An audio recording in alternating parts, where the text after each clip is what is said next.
आपण लस घेतली तर आपण काय देतोय? स्पाइक प्रोटीन देतोय, त्याचे जीन्स देतोय, आपण व्हायरस देत नाहीये. त्यामुळं माझी टेस्ट जी आहे RT-PCR हा पॉझिटिव्ह येणार नाही.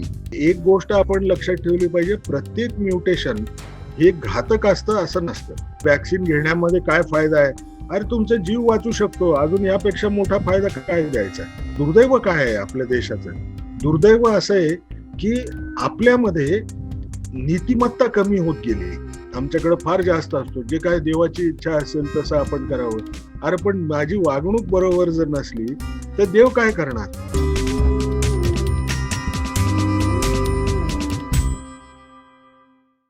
नमस्कार, मी विनायक पाचलक आणि थिंक बँकच्या बिहाइंड द सीन्स मध्ये तुम्हा सगळ्यांचं मनापासून स्वागत. कोरोनाची दुसरी लाट येते, त्यामुळे परत एकदा वर्क फ्रॉम होम मुलाखती आपण करतोय आणि त्यातली कदाचित सर्वात महत्वाची मुलाखत म्हणता येईल अशी मी आज घेतोय. मला आनंद आहे की आपल्या बरोबर आहेत Padmashri doctor Raman Gangakhedkar sir. Sir, तुमचं मनापासून स्वागत. कोरोना विरुद्धच्या लढ्यातला चेहरा म्हणून सरांकडे बघता येईल. पहिली ज्यावेळी सुरुवात झाली त्यावेळी कदाचित जवळपास रोज सर ICMR चे प्रमुख, त्यातल्या एपिडेमॉलॉजिस्ट आणि या सगळ्या साथ रोगाचे प्रमुख म्हणून रोज प्रेस कॉन्फरन्स घेत होते आणि या सगळ्या लढ्याला एक प्रकारे हेड करत होते. त्यानंतर सर रिटायर झाले आणि आता ते पुण्यातून कार्यरत आहेत. अजूनही या सगळ्या साथीचा सामना करण्यासाठी मार्गदर्शन करतात. तर सरांशी आपण बोलणार आहोत की कोरोनाची दुसरी लाट, त्यांनी दिलेलं सगळं काम आणि या सगळ्यातनं पुढं काय आपल्या समोर वाढून ठेवलं. सर, स्वागत आहे तुमचं आणि खूप खूप आभार. तुम्ही आजपर्यंत जे काम केलेलं आहे आमच्या सर्व व्ह्युअर्स कडून. प्रश्न सर स्वाभाविक आहे. गेल्या वर्षी साधारणतः याच वेळेला तुम्ही रोज प्रेस कॉन्फरन्सेस घेत होता आणि आपण ही लढाई चालू केली होती. आज वर्ष झालं आणि जवळपास तशीच परिस्थिती आहे. पहिल्या लाटेपेक्षा भीषण दुसरी लाट येताना दिसतेय. नक्की काय घडतंय, काय जमलं, काय चुकलं, आम्हाला समजून घ्यायचं. चुकलं म्हणण्यापेक्षा आपण शिकलो नाही. पहिल्या लाटेपासून जे शिकायला पाहिजे होतं ते शिकलो नाही. आपण काय काय घडलं याचा विचार करावा. जेव्हा पहिली लाट आली त्यावेळेला आमच्या समोर प्रश्न काय होता की बाहेरून येणारं इन्फेक्शन, दुसऱ्या देशातनं जे इन्फेक्शन येते त्याला आपण थांबवू कसे शकू. आणि त्यामुळे लॉकडाऊन करणं हा एक नॅचरल डिसिजन होतं, कारण त्याला भारतामध्ये येऊ द्यायचं नाहीये. प्रत्येक राज्यामध्ये त्याचे जे बीज असतात ते रोपू द्यायचे नाहीयेत. हा पहिला ऍटिट्यूड होता. आणि त्या काळामध्ये आमच्या डोक्यात एकच होतं की आपल्याजवळ एवढे बेड्स नाही, आपल्याजवळ कुठलीही कॅपॅसिटी नव्हती. ती आपल्याला बिल्ड करणं, प्रत्येक भागामध्ये पेशंट आला तर त्याला टेस्ट करायसाठी लॅबोरेटरी पाहिजे, ट्रेन मॅनपॉवर पाहिजे, हे कुठून आणणार? तर त्यासाठी लॉकडाऊन वापरला. पण लॉकडाऊन वापरल्यानंतर एक गोष्ट झाली की सगळ्या जगामध्ये चर्चा सुरू झाली की आपल्याकडे काय संख्या होईल. सगळ्यांना असं वाटत होतं की ही संख्या खूप मोठी राहील भारतामध्ये, कारण भारताची लोकसंख्या जास्त आहे, पॉप्युलेशन डेन्सिटी कमी आहे, जास्त आहे. मग अशा परिस्थितीमध्ये आपल्याकडे खूप होईल. परंतु आपण ते यशस्वीरित्या लोकांनी पूर्ण साथ दिला. सरकारने सर्व प्रकारे प्रयोजन करायचा प्रयत्न केला. परिणाम हा झाला की आपण ती वेव्ह सगळ्यांच्या मानाने चांगल्या प्रकारे हँडल करू शकलो. पण हँडल केल्यावरती मुख्य काय झालं, जगातल्या लोकांनी म्हणायला सुरू केलं भारताने काय सक्सेसफुली हँडल केली. आपल्याकडच्या लोकांनी म्हणायला सुरू केलं की आपण आपली पाठ थोपटून घ्यावी. आपण हे ऐकायला सुरू केल्यावर लोकांनाही सारखं दररोज जेव्हा हे ऐकू यायचं तेव्हा असं वाटायला लागलं की नाही नाही, बहुतेक कोरोना गेलाच, आपण इतकं छान काम केलंय की हा कोरोना संपला. पण ह्या प्रकारची कॉम्प्लसन्सी ही अपेक्षित नसते. मुख्य म्हणजे काय असतं की कुठलाही आजार जोपर्यंत आपल्याला थोडाही संशय असेल की तो परत येऊ शकतो, इतरत्र होतोय, माझ्या घरी येणार नाही, हा विचार करणं हा मूर्खपणा असतो. आपल्याला उलट पक्षी जेव्हा ही कमी होते त्यावेळेला आपण जास्त गांभीर्याने ज्या काय प्रिव्हेन्शनच्या स्ट्रॅटेजीज होत्या त्याचं पालन करणं आपल्या दृष्टीने महत्वाचं असतं. ते काही होऊ नाही शकलं. आता ह्याला कोण कारणीभूत आहे? सगळेच जण कारणीभूत आहे. कारण हे साधं पब्लिकचं प्रिन्सिपल आपण वापरलं नाही आणि परिणाम हा झाला की लोकांनी काय सुरू केलं की आता एक एक विचार लोकांच्या मनात यायला लागला, लॉकडाऊन लिफ्ट व्हायला लागला. लॉकडाऊन लिफ्ट होतोय, एक एक गोष्ट मोकळी होतीये, मग मी त्याचा पूर्ण उपयोग करून घेतला पाहिजे. म्हणजे जे पूर्वी नाही करू शकलो ते मी चालू केलं पाहिजे. हा जेव्हा विचार लोकांच्या मनात येतो, तर त्यावेळेला आपल्या मनामध्ये एक समजणं फार जरुरीचं आहे, की आपले अप्रोचेस सेंट्रलाइज्ड होते, की लॉकडाऊनच्या वेळेला पूर्ण भारतभर लॉकडाऊन लावला होता आणि लिफ्ट करत असताना ज्या काय ऑर्डर्स दिल्या गेल्या त्या भारतभर लावायच्या दिल्या गेल्या. पण त्यामध्ये जिथं कुठं आता समजा केरळमध्ये त्यावेळेला केसेस होत होत्या, तर जेव्हा त्या केसेस होत आहेत तर त्यावेळेला लॉकडाऊन लिफ्ट करायची ऑर्डर, शाळा सुरू करा, कॉलेजेस सुरू करा अशी जर केली, तर मग त्याचा परिणाम आपल्याला दिसतो की समाजामध्ये पसरायला सुरू होतो तो परत. कारण तुम्ही डिसेंट्रलाइज्ड अप्रोचेस हे फार महत्वाचे असतात ज्या वेळेला आपण हा आउटब्रेक कंट्रोल करायला निघत असतो. तर जेव्हा तो डिक्लाइन मध्ये असतो ते काही आपल्याच्याने होऊ नाही शकलं. थोडेसे आपण हुरळून गेलो, थोडेसे आपण काळजी आपण सोडून दिली, कारण प्रत्येकाने असा विचार केला की आपल्याला काही याचा फार धोका राहील असं वाटत नाहीये. आणि दुसरी गोष्ट एक महत्वाची झाली की आपण आपल्याला माहिती आहे ऑक्टोबर नोव्हेंबर पासून आपल्याकडे सण सुरू होतात, त्याच्यानंतर लग्न फार सुरू होतात, शाळा उघडल्या गेल्या, कॉलेजेस उघडल्या गेल्या, इलेक्शन्स लगेच घ्यायला सुरुवात झाली. आपल्याला लोकांना देवभक्त आपण फार आहे, कल्चरल फेटॅलिझम आमच्याकडे फार जास्त असतो. जे काय देवाची इच्छा असेल तसं आपण करावं. अरे पण माझी वागणूक बरोबर जर नसली तर देव काय करणार? हा विचार आपल्या मनामध्ये कधीच नसतो. म्हणजे आपण आपल्या हाताने स्वतःच्या पायावर कुऱ्हाड मारायची आणि म्हणायचं की देवानी आपल्याला सांभाळायला पाहिजे होतं, ती देवाची इच्छा होती, मी माझ्या पायावर कुऱ्हाड मारली. अरे तुझे हात होते. तू देवाला का ब्लेम करतो बाबा? पण हा विचार आपल्या मनामध्ये येत नाही. परिणाम हा झाला, हा हळूहळू पसरत गेला. पसरत असताना आपल्याला पहिली जे लक्षणं दिसली, म्हणजे मला आठवतं मी फेब्रुवारीच्या साधारणपणे मिड फेब्रुवारी म्हणजे फेब्रुवारी 15च्या सुमाराला 15-18ला तर मी भाषणं केली होती, म्हणजे अकॅडमिक प्रेझेंटेशन्सही केली होती. 15च्या सुमाराला माझ्या लक्षात आलं की विदर्भामध्ये काही जिल्ह्यामध्ये तो वाढत चाललाय. तर लोकांना काय वाटायचं की त्या काय थोडंसं वाढतंय, पण हे थोडंसं वाढणं नसतं.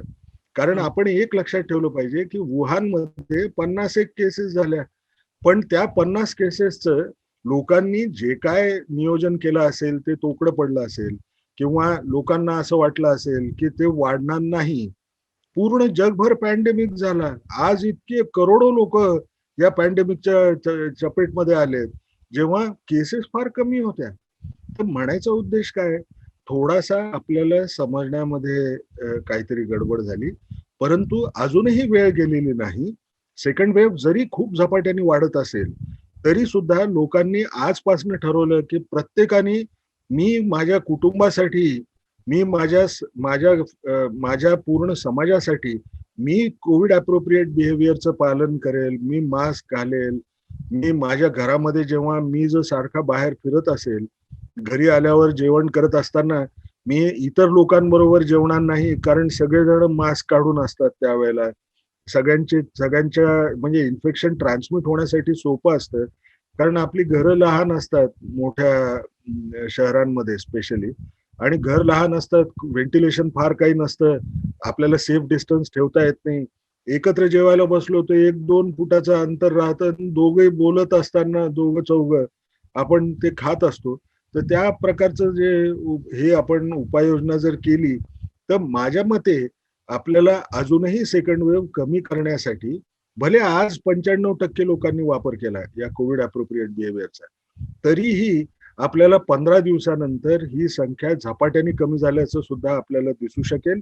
म्हणून लोकांनी ह्याचा गांभीर्याने विचार करणं, ह्याच्यामध्ये स्वतःचं सर्व अवलंबून आहे हे समजणं. फक्त देवाची आठवण करून जमणार नाही, देवालाही मदत करावी लागते. सरकारची विचार करून चालणार नाही, सरकारलाही मदत करावी लागते. का? तर आपल्याला सुरक्षित राहायचंय. मग मी स्वतः सुरक्षित राहण्यासाठी काय प्रयत्न करावे याचा विचार लोकांनी केला पाहिजे. सर, या खूप प्रश्न मनात येत आहेत. मी एक-एक करून विचारेन. पण पहिलं असं एक चर्चा आहे, की अरे, नवीन स्ट्रेन आलाय आणि या स्ट्रेनला उत्तर नाही, लस नाही, काही नाही. अ, आफ्रिकेतून आला, बी काय 1.77 आला आणि त्याच्यामुळं अचानक हे सगळं होतंय. तर हा जो नवीन स्ट्रेन येतो किंवा एकूणातच विषाणूजन्य आजारात सारखं जे म्युटेशन होतात, ह्याला कसं सामोरं जाता तुम्ही वैज्ञानिक आणि डॉक्टर्स? एक गोष्ट आपण लक्षात ठेवली पाहिजे. हा विषाणू, या विषाणूमध्ये इतर विषाणू सारखाच हा विषाणू आहे. हा आरएनए व्हायरस आहे. आरएनए व्हायरस असल्यामुळे काय असतं, की हे अगदी प्रिमिटिव्ह विषाणू म्हणजे माणसासारखी प्रगल्भ नसतात. ही तर आपल्याला जीवित ह्याची पहिली सुरुवात असते. मग अशा वेळेला काय होतं, या विषाणूमध्ये एकापासनं 2 विषाणू बनवायसाठी जे त्यांचं प्रजनन होतं, ते करण्यासाठी जे साधनं लागत असतात, ज्याला आम्ही एन्झाईम्स म्हणतो, ते एन्झाईम्स काही फार चांगले नसतात. त्यांना काम कसं करावं हे त्यावेळेला उत्पत्तीच्या वेळेला कळत नव्हतं आणि परिणाम काय व्हायचा, जे काय पैदा होतं, नवीन विषाणू जे निघतात, ते अगदी एक्झॅक्ट आपल्या पहिल्या विषाणूसारखे होतील असं नसतं. त्यामुळे तो विषाणू थोडासा वेगळा असतो. आता वेगळा असतो म्हणजे काय असतो, त्याच्या गुणसूत्रामध्ये थोडा फरक असतो. तर त्यावेळेला त्याला आपण म्युटेशन म्हणतो. म्हणजे म्युटेशन होणं या विषाणूचा धर्म आहे. तर त्यामुळं हा विषाणू त्याच्या चुकीमुळे जरी म्युटेट होत असला, तरी एक गोष्ट आपण लक्षात ठेवली पाहिजे, प्रत्येक म्युटेशन हे घातक असतं असं नसतं. कारण काही म्युटेशन्स म्हणजे उगाचच होत आहेत. पण त्याचा परिणाम काही फार विशेष होणार नाही. जसं आपण एखादी फॅक्टरी घेतली आणि त्या फॅक्टरीमध्ये एखादी गोष्ट बनवायला घेतली. त्याच्यामध्ये जर समजा मशीन माझं चांगलं नसेल, तर काहीतरी दरवेळेला प्रॉडक्ट जे काय बनतंय, ते चांगल्या पद्धतीचं बनलं नाही, तर कुठेतरी थोडासा डिफेक्ट जो राहतो, तो प्रत्येक डिफेक्ट फार खतरनाक असतो असं नसतं. पण एखादा डिफेक्ट असा असतो, की त्याला त्याचं पूर्ण कार्य खराब करून टाकू शकतं. तर अशा डिफेक्टकडे आपण बघणं जरुरीचं असतं. पण आपण ह्या विषाणूची एक गोष्ट काय पाहिली, की ह्या विषाणूमध्ये जे काय अशा जागा आहेत जिथं म्युटेशन होऊ शकतं, त्या सर्वसाधारणपणे कॉमन जागा आहेत. म्हणजे आपण आज आफ्रिकेमध्ये पाहिलं काय, इंग्लंडमध्ये पाहिलं काय, अमेरिकेत पाहिलं काय, नाही इथून जे विषाणू किंवा ब्राझीलचा विषाणू, या तिन्ही जे व्हेरियंट, चारही जे व्हेरियंट्स येत आहेत, त्या व्हेरियंट्समध्ये ज्या जागी ह्या चुका होत आहेत, त्या चुकांच्या जागा सेम आहेत. तर त्यामुळं हा जो विषाणू होतोय, नवीन उत्पत्ती जी होतीये, तो त्या विषाणूमध्ये त्याच जागी आपल्याला आणखी ॲडिशनल वेगवेगळे बदल आपल्याला दिसायची सुरुवात झालेली आहे. आता सुरुवातीच्या काळात काय असतं, जिथं चुका जास्त होऊ शकतात, तिथं बदल होत जातो. पण आता तो चूक झालेला विषाणू माझ्या शरीरामध्ये गेला, त्यानंतर तो जेव्हा पैदा करायला जाईल, तर तो आणखी नवीन म्युटेशन्स तयार करेल काही काळाने. जेव्हा हे काही म्युटेशन्स तयार होतात, तर ह्याला सपोर्ट कुठून मिळतो? सपोर्ट मिळत असतो, तो जितक्या जास्त शरीरामध्ये जाऊ शकतो, तर तो तितका वेळ जिवंत राहू शकतो आणि म्युटेशन्स आणखी ॲड करू शकतो. कारण एखादा व्यक्तीच्या शरीरात गेला विषाणू आणि तो विषाणू जर मेला, व्यक्ती मेला, तर विषाणू पण मेला. हे आपल्याला समजणं साधं आहे. आणि अशा परिस्थितीमध्ये जेव्हा आता भारतामध्ये अशी परिस्थिती निर्माण झाली, की भारतामध्ये उद्रेक होतोय या केसेसचा, तर इथं नव्याने म्युटेशन्स आणखी ॲड होण्याची शक्यता ही वाढत चाललेली आहे. आत्तापर्यंत जे म्युटेशन्स झालेली आहेत, त्यामध्ये फार कमी म्युटेशन्स हा स्पाइक प्रोटीन म्हणून जो प्रोटीन आहे त्यामध्ये झालेली आहेत. हा स्पाइक प्रोटीन म्हणजे काय? हा जो प्रोटीन आहे, हे त्याच्या शरीरावरती असलेलं, सरफेसवरती असलेलं एक प्रोटीन आहे. ज्याचा वापर तो किल्लीसारखा करून तो एका रिसेप्टरला जाऊन चिकटतो, ज्याला एस2 रिसेप्टर म्हणून म्हणतो. तो त्या पेशीच्या वरती असतो. त्या रिसेप्टरमधनं तो दरवाजा उघडून त्या घराचा, त्या पेशीचा, तो आतमध्ये त्याचं जे पूर्ण जेनेटिक मटेरियल आहे, तो आतमध्ये इंजेक्ट करण्यामध्ये यशस्वी होतो. आणि मग हे न्यूक्लियसमध्ये जाऊन मग ते आपल्या शरीरामध्ये विषाणू पैदा करण्यासाठी आपलीच मशिनरी वापरतात. मग अशा वेळेला आपण एक लक्षात ठेवलं पाहिजे, की या विषाणूला जितकी जास्त शरीरं मिळणार, तितका हा जो स्पाइक प्रोटीनमध्ये चेंज होण्याची शक्यता असेल. जर म्युटेशन स्पाइक प्रोटीनमध्ये आलं, तर आपल्याला हे चेंजेस दिसू शकतात. पण प्रत्येक जे म्युटेशन होतं स्पाइक प्रोटीनमध्ये, त्या स्पाइक प्रोटीनच्या म्युटेशनमध्ये आपल्याला एक दिसून येतं की काही म्युटेशन्स असे असतील, ते पटकन जाऊन त्या लॉकला ते जाऊन चिकटू शकतील, एफिशियंटली जाऊन चिकटू शकतील. काही म्युटेशन्स असे होतील की जे त्याला लॉकमध्ये लागायला, त्या ACE2 रिसेप्टरमध्ये जायला हे कठीण जाऊ शकतं. कारण ते म्युटेशनच असं विचित्र, त्याचा आकारच बदललेला आहे म्हणून. पण व्हायरसला काय पाहिजे असतं, मी लवकरात लवकर जाऊ शकलो पाहिजे, म्हणजे माझी किल्ली पटकन त्या लॉकमध्ये गेली पाहिजे. हे जो इश्यू असतो तो प्रिडॉमिनेट होतो आणि त्यामुळं हा विषाणू माणसाच्या शरीरामध्ये अतिशय साध्या पद्धतीने पटकन आतमध्ये घुसू शकतो. जशी चोराची मास्टर की असते, तशी मास्टर की बनवायचा ह्याचा प्रयत्न चालू असतो, की कुठलंही लॉक असलं तरी मला उघडता आलं पाहिजे. तर ही जी मास्टर की आहे, या बनवण्याच्या नादामध्ये तो विषाणू जे बदलत असतो, त्या बदलावामध्ये आपण जी व्हॅक्सिन वापरतोय ती स्पाइक प्रोटीन वापरून करतोय. सगळ्या अँटीबॉडीज ज्या तयार होणार त्या स्पाइक प्रोटीनच्या विरुद्ध. पण स्पाइक प्रोटीनच असा बदलला की ज्यामुळे या अँटीबॉडीज काम करणार नाही, त्या जाऊन त्या स्पाइक प्रोटीनला चिकटणार नाही. हे जर परिस्थिती जर आली तर त्या व्हॅक्सिनला तो दाद देणार नाही. परंतु हे जे व्हॅक्सिनला दाद देण्याचं प्रकरण आहे, हे सध्याच्या घडीला जे व्हेरियंट दिसत आहेत त्यामध्ये फार तीव्रतेने दिसतं का? नाही. यामध्ये फक्त एवढं दिसतं की समजा एखाद्या व्हॅक्सिनचा वापर करून आपण त्या लोकांना प्रोटेक्ट करायचा प्रयत्न केला, त्यांची मृत्युमुखी पडण्याची शक्यता आपण कमी करायचा प्रयत्न केला, तर आज आपल्याला काय दिसतं की जो जुना वुहानचा व्हायरस होता त्याच्या विरुद्ध जर पाहिलं तर ही व्हॅक्सिन चांगली काम करते. 90% वर लोकांना मृत्यू न होऊ देण्याची शक्यता ते टाळता येऊ, मृत्यू होण्याची शक्यता टाळता येऊ शकते. परंतु जर हे व्हेरियंट आले, जसं साऊथ आफ्रिकन व्हेरियंट आहे किंवा ब्राझीलचा व्हेरियंट आहे, ही शक्यता 90%वरनं ही साधारणपणे 50% वगैरेला येऊ शकते. पण तरी सुद्धा व्हॅक्सिन ही अजूनही काम करते. जगामध्ये कुठेही असं झालेलं नाही की व्हॅक्सिन दिली म्हणजे पाण्याचं इंजेक्शन दिलं, अशी पाळी अजून आलेली नाही. व्हॅक्सिन्स अजूनही काम करतात. आपण एकच लक्षात ठेवायचं असतं, भले त्या व्हॅक्सिन दिल्यामुळं ह्याची प्रोटेक्शनची लेवल कमी होते, पण व्हेरियंट असो किंवा नसो, म्हणजे जो नवीन आलेले जे विषाणू आहेत ते, किंवा जो वुहानहून आला होता तो विषाणू, कुठलाही विषाणू जरी असला तरी त्याला थांबवण्यासाठी मास्क जो असतो तो अतिशय पॉवरफुल असतो. मास्कला ते चॅलेंज करू शकत नाही. कोविड अप्रोप्रिएट बिहेवियरला ते चॅलेंज करू शकत नाही. आपण व्हॅक्सिन घेतली, थोडंफार प्रोटेक्शन जरी मिळालं, समजा उद्या चालून असे खतरनाक विषाणू निघाले, तरीही त्याला व्हॅक्सिनमध्ये थोडा जरी काही त्याच्यामुळे प्रोटेक्शन मिळत असेल, तर मी हे कोविड अप्रोप्रिएट बिहेवियरचं जर पालन केलं, त्यामध्ये 85% प्रोटेक्शन होऊ शकतं इन्फेक्शन होण्यापासून. व्हॅक्सिनचं मी आणखी एक जे काय प्रोटेक्शन असेल टाकलं, तर मला त्या विषाणूला घाबरायची जरुरी राहणार नाही. म्हणून त्या व्हायरसला दोष देऊ नका. स्वतःकडे बघा. आपण कोविड अप्रोप्रिएट बिहेवियरचं पालन करतोय का? या व्हेरियंट्समुळं आपलं आता नुकसान होणार आहे हा विचार करणं म्हणजे स्वतः जे करू शकतो त्या गोष्टीकडे न लक्ष देणं, असं होऊ देऊ नका. हे महत्वाचं. बरोबर. सर, आपण लसीबद्दल खूप बोललो. लोकांच्या मनात लसीबद्दल प्रचंड शंका आहेत. त्यातल्या प्रमुख शंका मला तुम्हाला विचारायच्या आहेत. एक म्हणजे 2 लसीचे डोस घेतले तरी सुद्धा काही लोकांना कोविड होतोय असं आल्यामुळं खूप लोकं म्हणतात, की त्यांचा लसीवर विश्वास नाही.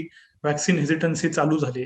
दुसरा एक अशी शंका खूप लोकं करतायत, की पहिला लसीचा डोस घेतला आणि त्याच्यानंतर काही कारणानं 8 दिवसानं, 14 दिवसानं आर-टी-पी-सी-आर केली तर त्याच्यामध्ये कोविड पॉझिटिव्ह सापडतोय. तर हे अँटीबॉडीज तयार झालेल्या होत्या का लसीमुळं पॉझिटिव्ह सापडणाऱ्यांची संख्या जास्त आहे का? आणि त्याच्याबद्दलही कोण पुरेसं उत्तर देत नाहीये. तर या दोन्ही शंकांबद्दल सायंटिफिकली तुम्ही काय सांगाल? मला आठवण करून द्याल जर मी विसरून गेलो काही सांगायचं. मी तो दुसरा प्रश्न पहिले घेतो. हा, आपण लस घेतली तर आपण काय देतोय? स्पाइक प्रोटीन देतोय. त्याचे जीन्स देतोय. आपण व्हायरस देत नाहीये. त्यामुळं माझी टेस्ट जी आहे, आर-टी-पी-सी-आर हा पॉझिटिव्ह येणार नाही व्हॅक्सिनमुळे. कारण न मी पूर्ण व्हायरस दिलाय, आणि दुसरी गोष्ट, जो व्हायरस तुम्ही कोवॅक्सिन मध्ये पाहता तो मेलेला व्हायरस असतो. त्यामुळे मेलेला व्हायरस जो आहे तो मी मसलमध्ये देतोय, तो मला घशामध्ये दिसणार नाही, कारण मी घशामध्ये इंजेक्शन देत नाहीये. मी देतोय ते घशात किंवा नाकात नाही, मी मसलमध्ये देतोय. आणि तो जर त्याला पैदास करता येत नसेल, तो मेलेला असेल, तर आरटीपीसीआर पॉझिटिव्ह येण्याचं चान्सच नाही. दुसरी गोष्ट आपण एक लक्षात ठेवली पाहिजे, जेव्हा असे आपल्याला दिसतंय की पहिला डोस घेतला किंवा दुसरा डोस घेतला, त्या डोस नंतर सुद्धा एखादा माणूस पॉझिटिव्ह येतो, तर ह्याच्यात नवल काहीच नाहीये. कारण बाहेर हे हा विषाणू पसरलेला आहे, अनेक लोकांना ही लागण होतीये. अशा काळामध्ये मी जर समजा माझे मास्क काढून मी कोणाशी तरी भेटलो, ज्या व्यक्तीला इन्फेक्शन होतं, तर मी व्हॅक्सिन घेतली जरी असेल तरी मला लागण होऊ शकते. याचं मुख्य कारण काय? कारण ह्या व्हॅक्सिन, ह्या फर्स्ट जनरेशन व्हॅक्सिन्स आहेत. या व्हॅक्सिन माणसाला सिव्हिअर कोविड डिसीज होणार नाही, त्याचा कोविड झाला तरी मृत्यू होणार नाही, हे थांबवू शकतात. हे 100% जवळजवळ थांबवतात. परंतु त्याचा अर्थ, मी जर समजा एखाद्या रुग्णाच्या समोर उभा राहिलो आणि मास्क नाही घातला, तर मला लागण होणार नाही असा घेऊ नये. कारण मला लागण होऊ शकते, ते थांबवण्याची शक्ती व्हॅक्सिन मध्ये त्या मानाने जेवढी असायला पाहिजे तेवढी नाही. आणि परिणाम काय होतो, माझ्या शरीरातही विषाणू जाऊ शकतो, पण त्या व्हॅक्सिनमुळं तुम्हाला सिव्हिअर कोविड डिसीज होणार नाही, तुम्हाला त्यामुळे मृत्यू झाल्याचं तुम्हाला आढळणार नाही. म्हणजे त्या व्यक्तीला तो लक्षण विरहित राहील किंवा माइल्ड लक्षणं दिसण्याची शक्यता राहील, त्यापुढं हा कोविड वाढणार नाही, एवढाच याचा अर्थ असू शकतो. त्याच्यामुळं आपण हा विश्वास न ठेवणं व्हॅक्सिनवर, की व्हॅक्सिन घेण्यामध्ये काय फायदा आहे, अरे तुमचा जीव वाचू शकतो, अजून यापेक्षा मोठा फायदा काय द्यायचा आहे. अजून तशा व्हॅक्सिन्स पुढे निघायच्या आहेत की ज्या इन्फेक्शनलाही थांबवतील, किंवा याही व्हॅक्सिन थांबवत असतील तरी आपल्याला एवढा वेळ मिळालेला नाहीये. गेल्या 1.25 वर्षामध्ये आपण पाहतो की ह्या व्हॅक्सिनचं डेव्हलपमेंट झालंय. म्हणजे इतक्या छोट्या काळामध्ये आपल्याला हे व्हॅक्सिनही काय काय आणखी परिणाम करू शकते याचं ज्ञान पूर्ण झालेलं नाही. त्यामुळे लोकांनी न घाबरता ती व्हॅक्सिन घ्यावी, मनामध्ये संशय ठेवू नये की याचा फायदा होईल का नाही. थोडक्यात सर, हा मुद्दा तुम्ही क्लिअर केलात की व्हॅक्सिन घेतल्यामुळं आरटीपीसीआर पॉझिटिव्ह यायची शक्यता नाही, आणि दोन्ही व्हॅक्सिनचे डोस घेतले तरी सुद्धा कोविड होऊ शकतो, मात्र तो जीवावर बेतायची शक्यता जवळपास शून्याच्या आसपास येते. त्यामुळे प्रत्येकानं लस घेतली पाहिजे. प्रश्नच नाही. पण याच्यामध्ये एक गोष्ट सांगणं जरुरीचं आहे, तुम्ही व्हॅक्सिन घ्या किंवा व्हॅक्सिन नका घेऊ, कोविड अप्रोप्रिएट बिहेवियर आपल्याला पालन करणं जरुरीचं आहे. कारण आपल्याला नव्याने इन्फेक्शन होऊ द्यायचं नाहीये. आपल्याला व्हॅक्सिन असेल किंवा नसेल, आपण दोन्ही प्रकारे पाळणं फार जरुरीचं आहे. सर, तुमच्या एकूणातच सगळ्या प्रतिपादनाचा एक धागा असा दिसतोय की कोविड अप्रोप्रिएट बिहेवियर हे सगळ्यात चांगलं सोल्युशन आहे, आणि बाकी सगळी सोल्युशन त्याच्या खाली येतात. आता ह्याच पार्श्वभूमीवर कोविड अप्रोप्रिएट बिहेवियर होत नाही, कार्यक्रम होतात, इलेक्शन्स होतात. महाराष्ट्रानं पुन्हा एकदा जवळपास लॉकडाऊन इतके कठोर निर्बंध लादलेले आहेत, आणि प्रशासनापुढचा एक जो कायम प्रश्न गेल्या वर्षी होता की लाईव्ह का लाईव्हलीहूड, असा प्रश्न पुन्हा एकदा निर्माण झालाय. तर आत्ताचं जे दुसरं लॉकडाऊन आहे जे महाराष्ट्रात सुरू आहे, आणि इव्हेंच्युअली पुढच्या आठवड्यात जवळपास देशातल्या प्रमुख राज्यात पुन्हा एकदा लॉकडाऊन लागेल असं दिसतंय. तर या नव्या लॉकडाऊनकडे तुम्ही कसं बघताय, एक प्रशासक आणि वैद्यकीय क्षेत्रातले तज्ञ? नाही, एक गोष्ट मी सांगतो, पहिल्या वेळेचं लॉकडाऊन जे होतं ते संपूर्ण आणि फार सिव्हिअर होतं, फार स्ट्रॉंग होतं. याचं मुख्य कारण म्हणजे आपल्याला या विषाणूला आपल्या देशामध्ये येऊ द्यायचं नव्हतं. आता तो येऊन बसलेला आहे या फर्स्ट वेव्ह मध्ये, सगळीकडे त्याचं रोपण झालेलं आहे. आता रोपण झालेलं असताना आपल्याला काय बघायचं असतं की याचं रोपण झालंय त्यामुळे डॅमेज होऊ नये. जशी आपण म्हणतो ना, एखाद्या गोष्टीला कीड लागली, कीड वाढणार कशी नाही याकडे आपण बघायला लागतं. आणि जर वाढायला लागली, झाड ते मोडून पडायची भीती असली, तर आपण काय करू शकतो, त्या झाडाला कसं आपण जिवंत ठेवू याचा आपल्याला विचार करायला लागतो. तर तसंच आपल्याला या वेळेला काय बघावं लागेल की आपल्याला जनरल लॉकडाऊन हा उपयोगाचा नाही. आपल्याला कॅलिब्रेटेड लॉकडाऊन, जो मायक्रो कंटेनमेंट झोन्स किंवा एखाद्या शहराला लॉकडाऊन करणं, एखाद्या भागाला लॉकडाऊन करणं, जी व्यक्ती त्या घरामध्ये राहते जिला कोविडचं इन्फेक्शन आहे, तिला बाहेर न येऊ देण्यासाठी काही मेजर्स घेणं, हे करणं आपल्या दृष्टीने योग्य असतं. कारण आपण एक लक्षात ठेवलं पाहिजे, आता जर लॉकडाऊन लावला तर त्याचा परिणामही फार होणार नाही, की लॉकडाऊन लावला म्हणून केसेस एकदम कंट्रोलमध्ये आल्या. आणि दुसरा दुष्परिणाम, की लोक बाहेर जाऊन काम नाही करू शकले.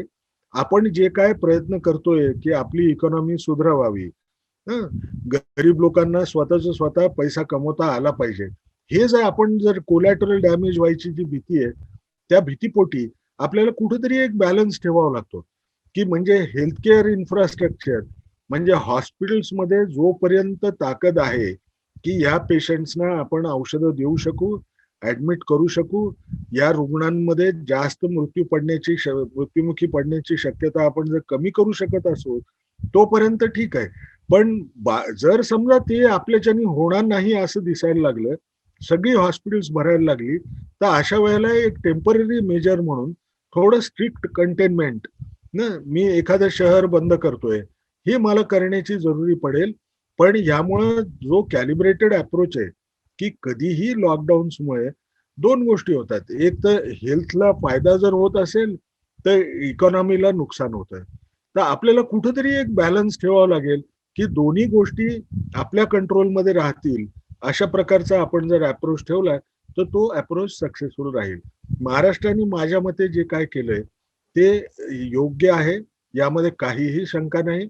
जर पूर्ण बंद करून टाकलं असतं तर दोन लोकांना मार पडला असता. ज्या लोकांची उपजीविका ही दररोज काम करण्यावरती अवलंबून असते, त्या त्या लोकांना मोठा प्रॉब्लेम. आणि तुम्ही कितीही पैसे द्यायचं म्हणून म्हणलाय, ते एक तर पैसे मिळतील का नाही, ते कुठं जमा होणार, कोणाला द्यायचे, हा प्रश्न उभा राहतो. आणि ते वेळेत मिळाले पाहिजे, हाही प्रश्न उभा राहतो.